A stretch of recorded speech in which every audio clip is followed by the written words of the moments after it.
The galaxy had never seen such a gathering before.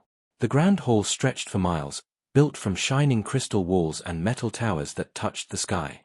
It was the heart of the Galactic Assembly, where hundreds of alien species gathered to make laws, argue over borders, and sometimes, just sometimes, speak of peace. That day, the chamber was filled to its edge. Tall insectoids clattered their armored legs, reptilian warlords hissed as their scales gleamed in the light, and feathered avians perched proudly in their high seats. Every species carried weapons, ceremonial blades, plasma rifles, energy staffs. Weapons were tradition in the assembly, a sign of strength, a sign of pride. And then came humanity. For the first time in history, humans had been invited. They did not march with soldiers. They did not carry rifles. No glowing armor, no heavy fleets orbiting above the assembly's world. Instead, they walked in slowly, 3 diplomats in plain uniforms and 4 unarmed soldiers at their side. Their steps were calm, steady, but to the other aliens, it looked like weakness. At the center of the group, one man carried something small. A simple wooden box. No glowing technology. No rare metal. Just wood. The laughter began almost immediately. A tall avian leader tilted his beak upward and called out, "Is this what Earth sends? Firewood for the council." A reptilian general bared his teeth and pounded the floor with his staff. "They come to the greatest hall in the galaxy, and they bring us toys for children." The laughter spread like wildfire. Rows of aliens slammed their weapons against the floor, their voices echoing, "Weaklings. Fragile. Foolish." The humans did not answer.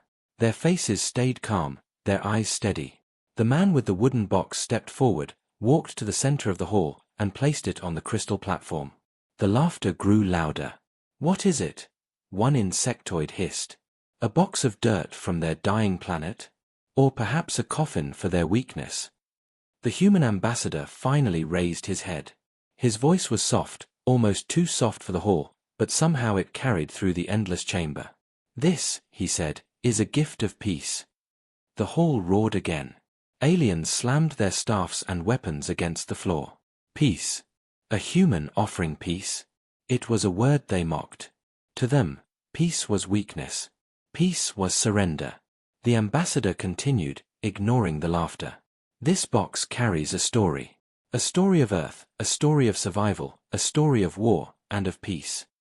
A few of the older alien leaders stopped laughing. Their eyes narrowed. They had heard whispers, old stories passed from species who had once met humans before. Stories of a world called Earth, a death world, where life itself was war. A place where storms, quakes, and predators tested every creature that lived there. A place where survival forged something different. Something dangerous. But the younger leaders ignored such whispers. They shouted, mocked, and laughed even louder. The ambassador gently opened the wooden box. Inside, there was no jewel, no weapon, no gold. Only a small, folded piece of cloth. Carefully, he lifted it out and held it high. It was a flag. Earth's flag. The laughter stopped for a moment, not out of respect, but confusion. A piece of cloth. That was all? "This flag," the ambassador said, his voice steady, "has flown in times of war and in times of peace. It is a symbol not of conquest, but of survival. Wherever it stood, humanity endured. And wherever it was mocked, humanity proved why it should never be mocked again." The silence lasted only a second before the mocking began again, louder than before. A reptilian slammed his claws against the table. "Cloth. They bring cloth into our hall of power." An avian snapped its beak. "Is this a jest? Are they fools, or do they think we are?" The laughter was deafening now, echoing through every wall of the grand hall. Broadcasts carried it across the galaxy. Billions of viewers saw humans being ridiculed, treated as little more than children. But something else was happening too. In the shadows of the chamber, among the oldest and most experienced leaders, unease was spreading. They looked at the humans, standing still, their faces calm as stone. Not one of them looked ashamed. Not one looked broken. Not one even flinched at the roaring laughter of hundreds of species. It was not weakness. It was something else. Something the galaxy could not yet name. And the more the humans stayed silent, the more certain alien leaders began to feel it. the silence was not surrender. It was warning. The ambassador gently folded the flag again, placed it back into the wooden box, and closed it. Then he looked across the chamber. "Peace," he said softly, "is what we offer first." A hush fell for a heartbeat. The words were too calm, too steady. Some felt their spines tighten. Some shifted nervously. Then the chamber erupted once more into cruel laughter. The human diplomats bowed slightly, turned, and walked away. Not one word more. Not one glance back. And though the galaxy mocked them, though the assembly broadcast laughter across the stars, deep inside the hearts of the oldest alien rulers, a chill was already spreading. They had seen this before. Not the flag, not the box, not even the humans themselves. They had seen the silence of Deathwelders. They had seen calmness before the storm. The rest of the galaxy was laughing. But those who remembered whispered in fear. The humans offered peace. And if peace is refused, what comes next will not be peace. The echoes of laughter still shook the grand hall long after the humans had placed their gift. It was not laughter of joy, not laughter of kindness. It was cruel, sharp, and filled with pride. Aliens of every kind mocked the humans. The insectoids clicked their mandibles in rhythm, stamping the floor as if mocking drums. The reptilians hissed and roared, waving their ceremonial weapons in the air. The avians screeched and flapped their wings, chanting insults that rolled across the crystal walls. Broadcasts carried the sound across the galaxy. Billions of viewers watched as the newest species, the humans, stood in silence, humiliated. Commentators laughed. Soldiers watching in far colonies jeered. To them, Earth was nothing but a backwater world, a fragile race daring to walk among giants. And still, the humans did not move. Their soldiers stood at attention, unarmed, faces calm. Their ambassador held the wooden box close, his grip steady, his eyes calm. No anger. No shame. Only silence. The laughter rose higher. Finally, a massive reptilian general slammed his heavy staff into the crystal floor, sending a sharp crack through the chamber. His golden armor shone under the lights, his voice deep and mocking. "Speak, human," he demanded. "Tell us why you bring such weakness into our hall. Tell us why you insult us with wood and cloth. Tell us why we should not throw you out into the dirt." The hall cheered. Thousands of alien voices shouted approval. The human ambassador slowly stepped forward. His footsteps were light, but somehow each one echoed through the chamber. He stopped in the center, placed the wooden box gently before him, and lifted his head. When he spoke, his voice was not loud. It did not need to be. It carried through the entire chamber, soft but unshaken. "Laughter," he said, "has always followed humanity. From the first days of our history, others laughed at us. Our enemies laughed when we offered peace instead of war. They mocked us when we came with open hands instead of blades. They ridiculed us when we carried only cloth instead of iron." The chamber grew quieter. Not silent, not yet, but the roars of laughter thinned into uneasy murmurs. The ambassador's eyes swept across the alien leaders. But laughter always dies. Always. And when it dies, it is replaced with something else. Regret. For the first time, the reptilian general did not laugh. His tail twitched. His eyes narrowed. The human did not stop. "This flag has been mocked before. On our own world, rivals laughed at it. Conquerors laughed at it. Tyrants laughed at it. But always, in the end, they learned. And when they learned, they no longer laughed. They wept." A low, uneasy ripple ran through the chamber. Some aliens shifted in their seats. Others gripped their weapons tighter. Then the laughter exploded again. A feathered avian threw back its head, shrieking. "Stories. Human stories. Tales for children. You speak of your tiny world as if it matters." The laughter spread again, stronger, as if the fear that had begun to creep in had to be buried beneath noise. But the humans did not flinch. Their calm was like stone. The ambassador lowered his head slightly and spoke one last sentence, so soft it was nearly lost in the chaos. "Peace is always offered first. But if you refuse it, the storm will come." The laughter choked for just a moment. For a heartbeat, the chamber was silent again.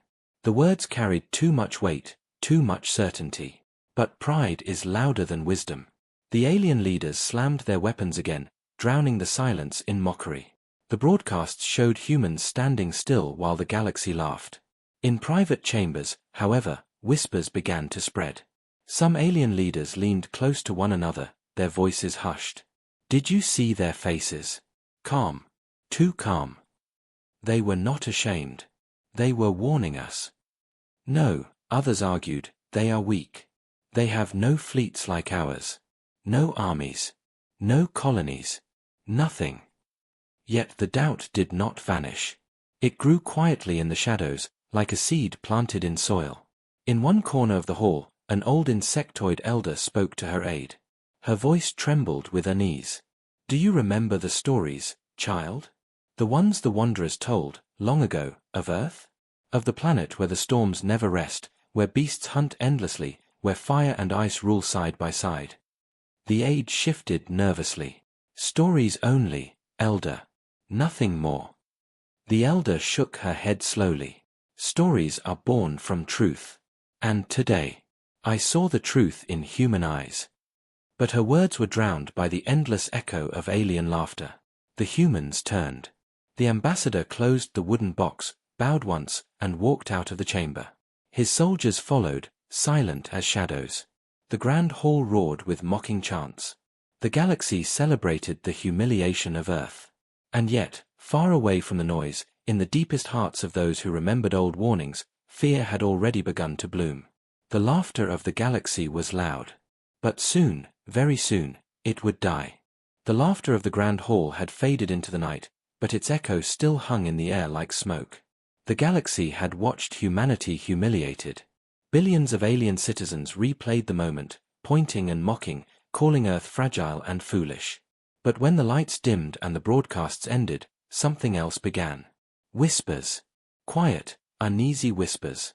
In hidden chambers across the assembly world, alien leaders met in secret.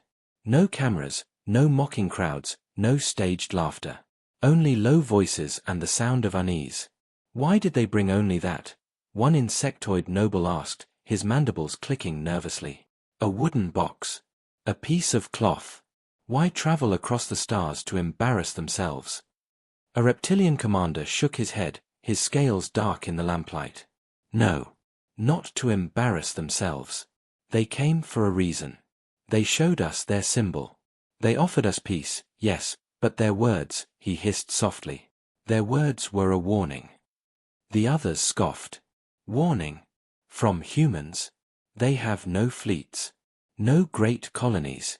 Barely a handful of starships. They are nothing. But the reptilian did not answer. His mind returned to the calm human faces in the chamber, faces that had not flinched under the weight of laughter. He had seen that look before. On soldiers preparing for battle. On predators before the strike. Far away, in the quarters of the avian delegates, another discussion whispered through the night. They stood unarmed, one young avian said, his feathers puffed in confusion. Why would they do that? Everyone knows weapons are tradition. Even the smallest species carry something. Yet humans came with nothing. An elder avian leaned close, her sharp eyes gleaming. Not nothing. They carried silence. And silence can be deadlier than any weapon. The young one tilted his head. Elder, are you saying they wanted us to fear them? The elder closed her eyes. No. I am saying they wanted us to laugh. And when laughter ends, fear begins. Meanwhile, in a distant corner of the assembly city, the insectoid elder who had watched the humans earlier sat alone in her chamber. She whispered to herself, her voice trembling as if recalling an ancient memory. I have heard of their world, a death world, they call it. Storms that split the sky. Beasts with teeth longer than arms. Fires that burn whole forests, ice that freezes seas. Only the strongest survive there. And the humans, they thrived. Her aide shifted nervously. But those are only legends, elder. The elder's mandibles clicked sharply.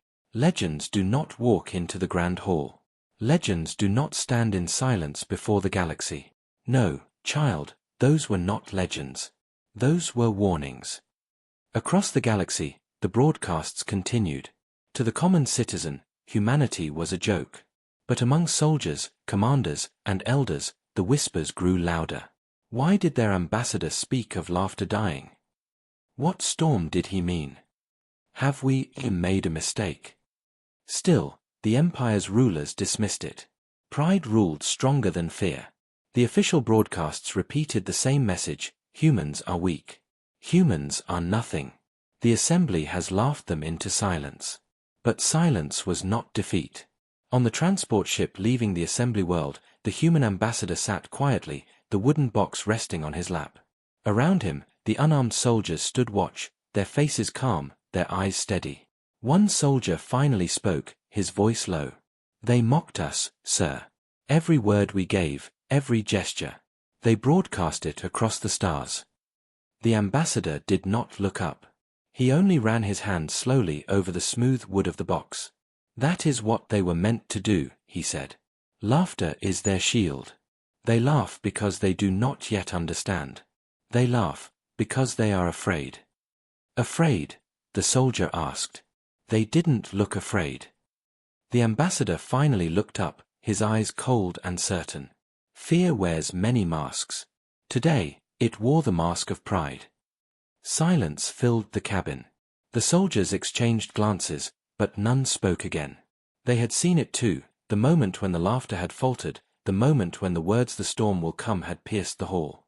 Back on the assembly world, the whispers continued to spread. In military barracks, some soldiers replayed the human speech in secret. In the great markets, traders muttered about old tales of earth. In the shadows, spies reported unease growing among their leaders. The galaxy had laughed. Yes.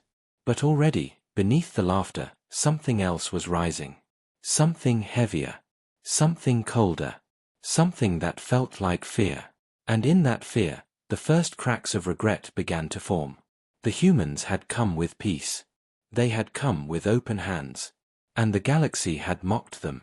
What would happen when humanity closed its hands? What would happen when the storm arrived? The assembly world never slept. Its towers of glass and crystal shone even under the stars, its markets alive with light and sound. But that night, beneath all the noise and celebration, something darker lingered. The galaxy was still laughing at humanity's peace offering. Broadcasts replayed the moment again and again, the humans standing silent, the ambassador holding up nothing more than a flag, and the roar of alien laughter shaking the grand hall. To the citizens of 1,000 worlds, it was entertainment. To the leaders of empires, it was proof of human weakness. But in quiet corners, unease spread. Whispers of fear grew. And it was in this air of pride and tension that one act lit the spark. The next morning, the assembly called another gathering. This time, the humans were not present. They had left in silence, their ship already heading back to Earth. But their wooden box remained in the grand hall, resting on the platform, its simple surface a reminder of their offering. The chamber was crowded again. Alien leaders filled their seats, their soldiers lined the walls, their weapons glimmered in the light. At the center, a noble from the Dravic Empire stood tall. He was known for his arrogance, for his love of the crowd. His golden armor gleamed as he raised his voice to the assembly. "Look at this insult," he shouted, pointing to the wooden box. "Look at what these humans brought us, a box of wood, a scrap of cloth, a flag from a tiny world." The hall erupted with jeers. Soldiers pounded the floor with their weapons, leaders hissed and screeched in support. The noble sneered. "They mock us with this. They dare to walk into our hall unarmed, with no honor, no strength, no respect. Shall we allow such weakness to stand?" The crowd roared back, "No." And then, with a dramatic sweep of his clawed hand, the noble stepped forward. He lifted the wooden box high, his muscles straining, his eyes glowing with pride. "Here is humanity's gift of peace," he shouted. "Here is their so-called symbol of survival." And with one furious motion, he smashed the box against the crystal floor. The sound cracked through the chamber like thunder. Wood splintered, shards scattering across the platform. The flag inside fell into the dust, torn and dirty. For a heartbeat, silence filled the hall. Then the roar came. The chamber erupted in cheers, laughter, and mockery louder than ever before. Weapons slammed against the floor. Alien voices screamed, "Weaklings! Cowards! Fragile earthlings! The noble raised his arms high, basking in the glory of the crowd. "Let the galaxy remember this day," he declared. "The day we broke humanity's gift. The day we showed them their place among the stars." Cameras broadcast the moment across the galaxy. Billions of viewers saw the flag lying in the dust, broken. They saw the noble laughing as splinters of the wooden box scattered at his feet. To the galaxy, it was a victory. To the assembly, it was triumph. To the humans, it was silence. For though the broadcasts replayed the mockery endlessly, humanity did not answer. No protests. No anger. No threats. Only silence. And that silence unsettled some.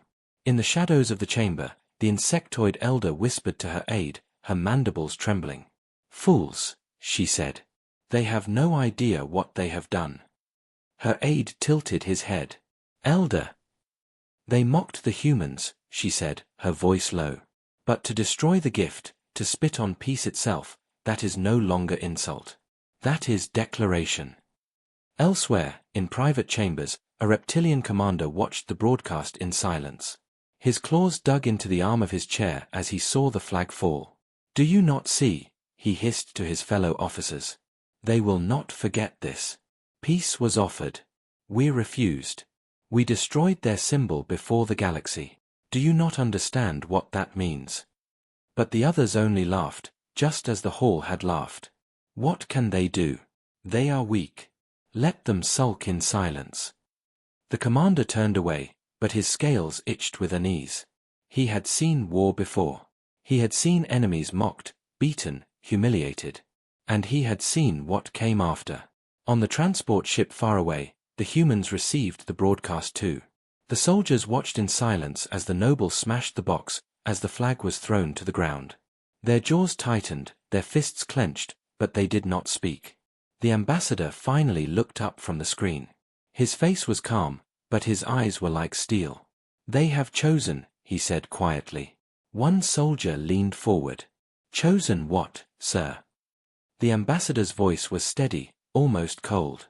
"They have chosen to end peace." The ship fell silent. No more words were spoken. Only the low hum of engines filled the cabin. Back in the galaxy, the laughter continued.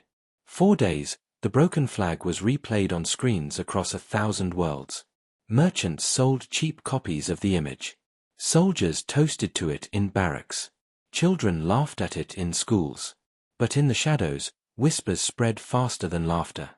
Old leaders muttered of Earth's history, of wars where humanity always offered peace first, and what happened when peace was refused. The laughter echoed loudest in the halls of the proud. But far away, in the hearts of those who listened closely, something else was beginning to echo louder. Dread. The trigger had been pulled. The storm was no longer a warning. It was coming. The galaxy was still laughing. Across worlds and stations, the footage played over and over, the wooden box smashed, the human flag in the dust, the noble of the Dravic Empire shouting to the crowd. Everywhere, aliens mocked humanity. On the grand screens of trading hubs, laughter echoed. In the smoky dens of mercenaries, bets were made about how long humans would last before they begged for mercy. On warships, soldiers jeered at the fragile earthlings who dared step into the galaxy with nothing but cloth and wood. But while the galaxy laughed, humanity stayed silent. No message. No threat. No fleet movement. Just silence. It lasted days. Then weeks. That silence was louder than any roar. It spread unease. Some called it weakness. Others whispered it was patience. A waiting storm. And then, one by one, strange things began to happen. It started small. On the edge of the Zorath mining colonies, a fleet of ore haulers vanished. The ships had been carrying refined crystal used for energy cores, worth billions. No distress call. No wreckage. Just gone. The Zorath blamed pirates at first. But then another convoy vanished. And another. Always the same, silent, clean, no trace left behind. Elsewhere, in the markets of the Vrath Consortium, chaos broke out. Merchants opened their storage vaults to find them empty. Precious metals, food reserves, rare gases, gone, as if stolen by ghosts.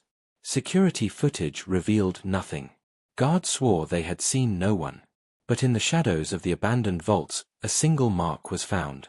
Burned into the steel. An outline of Earth. The consortium tried to laugh it off. A trick, they said. Some criminal gang playing games. But then their trade routes began to collapse. Ships refused to travel. Workers fled. The mark of Earth began appearing everywhere. The assembly ignored it at first. They told themselves humans were too weak for such acts. They whispered that it was coincidence, pirates using Earth's name to spread fear. But the disappearances spread. Fuel stations went dark. Outposts fell silent. Weapons shipments never arrived at their destinations. Entire planets reported that their communication grids had been hacked, broadcasting only one chilling phrase before shutting down. We offered peace. The noble of the Dravik Empire, the same who had smashed the human box, laughed when reporters asked him if he feared humanity's silence. Fear, he bellowed. Of what? They are children with toys. Let them try to frighten us. We are the galaxy's rulers. Their tricks will not save them. But as he spoke, his face was pale. His sleep broken. For in the corridors of his palace, his guards whispered of shadows. His ships reported malfunctions. His private databanks had been breached. Even in his chambers, the words appeared, burned into the walls overnight. We offered peace. Whispers spread among the common people of the galaxy. Ordinary merchants and workers no longer laughed. They spoke in low voices, remembering history. Humanity's wars were not loud at the beginning. They were quiet, silent, patient, always offering peace first, always waiting. And when peace was destroyed, humanity never forgot. The insectoid elder who had once warned the assembly now refused to leave her chambers. She told her aides, the humans are not attacking. Not yet. They are reminding us. They are preparing us. Every shadow, every silence, every missing ship, it is a drumbeat. A march. Still, the galaxy's leaders denied it. They called emergency councils, shouting at one another, accusing rivals. Some demanded humanity be hunted down at once. Others argued to send apologies, to rebuild the broken flag, to beg for forgiveness. But it was too late. The silence had become movement. On the far edge of known space, in a small observation post, a young alien technician sat at his console. He was half asleep when his sensors caught something strange. A fleet. Not alien. Not pirate. Human. But not like any fleet recorded before. There were no grand battleships, no glowing armadas like the Dravik or the Vrath. The ships were dark, angular, silent. Their hulls carried no lights, no banners, no signals. They moved like shadows across the stars. The technician leaned closer, his scales trembling. The ships were not advancing toward any one world, they were surrounding them. Moving like hunters closing a trap. And at the very front of the formation, a single ship carried the broken image of Earth's flag, patched together, torn but burning with light. The technician tried to call for his commander. Tried to raise an alarm. But before he could, his console flickered, his systems went dark. The last thing he saw on his screen was a message. Peace is over. The outpost fell silent. The assembly tried to silence the rumors, but they spread faster than light. Whispers of the human fleet carried fear across the galaxy. Some said they were ghosts. Others said they were hunters. But all agreed on one thing, humanity was no longer weak. Humanity was moving. The noble of the Dravik Empire laughed at the news when his advisors reported it. But his laughter was hollow now. Because in the dark, behind his throne, burned into the crystal wall, was the mark of Earth. And this time, it dripped with ash. The galaxy trembled. For months, the silence of humanity had been like a storm building behind the horizon. Whispers of ghost fleets, stolen convoys, and vanished outposts spread everywhere. Now the storm had arrived. The human fleet. They did not march with banners. They did not roar with trumpets. They came in silence, dark ships slipping from shadow into the very heart of alien territory. The Grand Assembly called an emergency meeting. Leaders shouted, panic breaking through their polished voices. Reports came in from every sector. Communication grids offline. Mining worlds abandoned. Our defense satellites won't respond. Entire colonies, gone. Fear spread. For the first time in centuries, the mighty empires of the galaxy were no longer laughing. The Dravic noble who had shattered the human gift was dragged into the chamber, demanded to explain himself. His face was pale, his voice shaking. They are not fighting us with weapons, he said. They are tearing apart the galaxy itself. Our trade, our fleets, our foundations. Every system we rely on, gone. They know where to strike. They know how to bleed us. The insectoid elder rose, her voice heavy. I warned you. They offered peace. We broke it. Now they show us war. The chamber fell silent. Then, outside the assembly's great windows, space itself darkened. The human fleet had arrived. Thousands of alien warships scrambled to defend the capital system. The skies burned with energy shields and cannons. The galaxy's strongest armadas gathered, glowing bright against the void. But when the human ships emerged, the galaxy saw something that froze them in place. Human ships did not shine. They were jagged, scarred, patched with steel and iron. They looked less like fleets of glory and more like tools of survival. Weapons strapped to old hulls, armor made from repurposed wreckage. Crude, primitive, ugly, and yet terrifying. Because every scar told a story. Every burn mark whispered of battles survived. Humanity did not come polished. Humanity came proven. The Dravic commander laughed through his comms, trying to calm his soldiers. Look at them. Scraps and garbage. Break them apart and send the pieces back to their dying world. His fleets charged. Alien cannons lit up the void, tearing forward in blinding streaks of fire. Shields glowed, missiles streaked, and the galaxy's mightiest forces roared toward the human ships. But the humans did not roar back. They moved. Silent. Precise.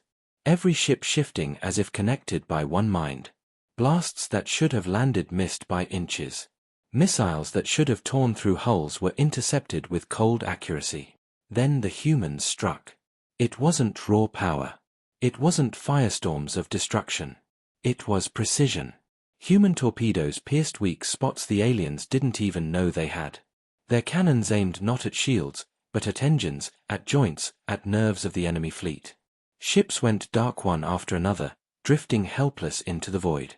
Alien commanders screamed in panic. How do they know? How do they see us so clearly?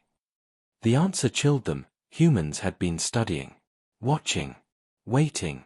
Every battle between alien empires, every war across centuries, humanity had recorded, analyzed, learned. Now, every weakness was a weapon. The assembly chamber shook as explosions rippled outside. Alien fleets broke formation, some fleeing, some fighting blindly. But the humans advanced without pause, every move calculated, every strike deliberate. Finally, the human flagship came into view. At its prow, glowing against the darkness, was Earth's flag, torn, stitched, burned, but burning bright. A human voice echoed through every comm channel, translated into every alien tongue. We offered peace. You mocked it. You broke it. Now you will remember it. On the surface of the capital world, civilians gathered, staring at the skies. The flashes of war lit the heavens. Fear spread among them, but also something else, silence. Because when they saw the human fleet, when they saw the ragged ships tearing through empires, they understood. Humanity was not fighting to conquer. Humanity was fighting to prove a truth. They had survived everything their world had thrown at them. And now, the galaxy would feel that same unbreakable spirit. Hours passed. The mighty fleets of the galaxy were gone. Broken. Scattered. Only fragments limped away, fleeing into the dark. The capital system was silent. The humans did not bombard the planet. They did not enslave the survivors. Instead, the flagship descended slowly, its engines humming like thunder. From its bay, a single shuttle emerged. It carried no weapons. No soldiers. Only one thing. The wooden box. Repaired. Whole again. It was set down at the assembly's gates. The message was clear. The same peace offering. Returned once more. The galaxy's leaders, blooded and shaken, approached the box. None dared laugh this time. None dared mock. The insectoid elder lowered her head, whispering, "They gave us a second chance." Silence spread across the hall. For the first time in living memory, the galaxy did not laugh at humanity. It listened. In the years to come, stories of that day would echo across the stars. How the galaxy mocked humanity's gift, and how humanity answered not with conquest, but with survival, with precision, with unshakable will. Children of a small blue world, fragile and short-lived, had faced the galaxy's greatest powers, and made them kneel. And every world remembered the words carved into steel, burned into walls, whispered through silence. We offered peace.